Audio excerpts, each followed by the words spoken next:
Alright guys, today we're going to talk about a underrated game that came out, I believe, Tuesday. That's Divinity 2. If you guys can see that. I love the glare that this camera always gives me. That's Divinity 2, the Dragon Knight Saga. I picked this game up out on a whim pretty much. Kind of, I guess, in some sort of way. I downloaded the demo. It took about 6 hours, 5 hours, and I was really wondering why. But once I started playing it, I understood why. You actually get, I think I got an hour and a half of playtime in the demo itself, which is insane. But anyways, above and beyond that, I really got attached to the game, and the next day I went out and bought it. Not many GameStops around in the area carry it, and one by me carried it at least, and no other game stores around me actually even heard of it. I know it's a lower end title of that being nobody really knows about it. It was actually released last year, just the first one in this Divinity thing. And not many people heard of it or anything, so it didn't really do much. I never played it. That's, I just heard about it within these past few days. So anyways, I picked it up, and I was pretty much blown away. Me just sitting here talking about it is going to sound like I don't like the game. There's a lot that needs to be done in the game, but other than that, it's a fun and fantastic game. I definitely recommend it to people that like, Dragon Age and Elder Scrolls. It's definitely got those kind of RPG tactics to them. It's definitely an open world game where you could just sit there and explore, which I love those kind of games. You just go and you do whatever the hell you want, and you might run into enemies here and there. But let's just get down to the things that I just don't like about it. I don't like where you have to save every 20 minutes because you're thinking in the back of your head that you're going to die. Because once you die, you go back. They have an autosave feature in the game, but it doesn't come up too much. I've played approximately like 5.5 hours in this game, and I've probably only come across 4 autosaves. And I've went across the land in the game, and that's all I've come across so far. So, I mean, you're going to definitely want to save every 20 minutes. Other than that, whatever. Another thing that I've come across is I'm a warrior in the game, and, warriors strive on health regeneration. And, yeah, there's not many things that do that. Yeah, you get food, which only replenish a little tiny bit, and I don't come across many potions, which is kind of ridiculous.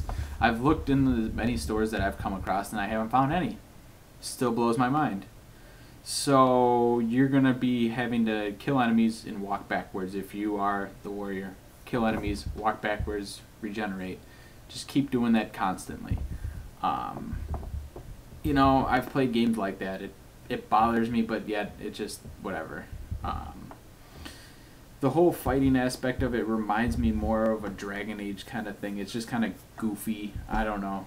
I can't really say much on it because I didn't put that much time in the Dragon Age. I wasn't a real big fan, but people keep telling me to buy the second one.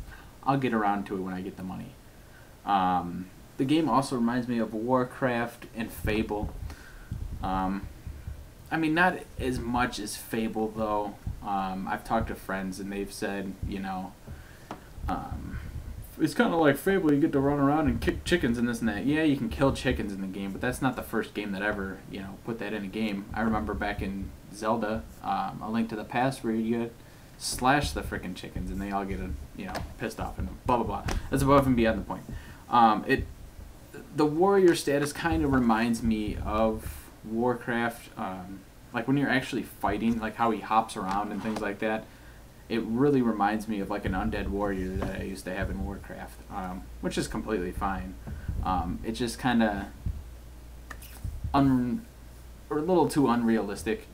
I can jump from a mountain and not even take damage. I can jump from a mountain, jump down to somebody, and hit him with a sword and, go into battle that way without taking any damage. The other thing is, like, I really like it, like I said, because it's a big open exploring game. I like finding all these secret dungeons around in this whole world. There's a ton of them. And a lot of them hook to each other, which you find a lot of items in it, which is definitely cool. You know. Oh, man, sorry. The towns are kind of bland. There's not much to them. The people, you know, they always have something to say. But that's another thing about this game. When you're given a quest, they don't give you much of anything. Like, they first tell you, like, what to do, so you go do it. But then if you picked up a couple more quests, you gotta remember where they came from. It's definitely kind of a memory test. They don't tell you where to go to or who to talk to. Once in a blue moon, I've noticed that they kind of show you. There's one, I still can't trade it in because I can't find the guy. It says it on my map where the guy is. It literally shows an exclamation point, and I cannot find the guy. I have looked high and low for this guy, and I just can't find him.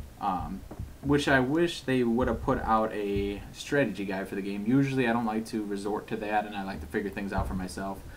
But there's a lot of cryptic stuff in it. There was, like, one time where I had to open gates, and what you have to do is kind of look at the landscape, and you had to just randomly hop on the side of, like, next to the gate to get really high up to find the lever, and you have to do that multiple times. There's a time where it's in the same path of the gates and there's no lever, but you have to kind of randomly look at the top of the building while you're on top of it, and there's just this little path that you got to take. Like, I'm talking little path that you take, and you wouldn't even notice it because you took the other way around.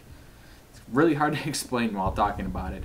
And anyways, you go around, and then you got to drop to this platform, and then just go into this little window, and you fall into a bunch of enemies. You kill them all, then you can pull the lever.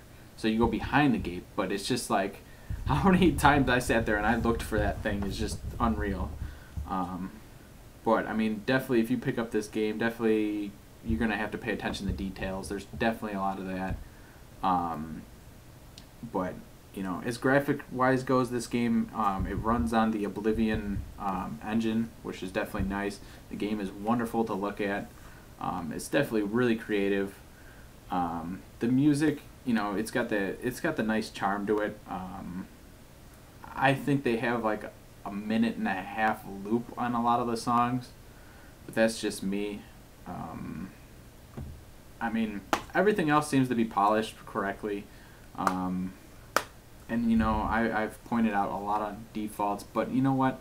The gameplay and me just sitting here talking about it make me want to play it. I just want to sit down right now and play it, which I think that's what I'm going to do after this video. But, yeah, I mean, if you guys definitely see it in the stores, it's only $40, and you get, you know, the regular game plus the expansion pack, which is definitely worth it.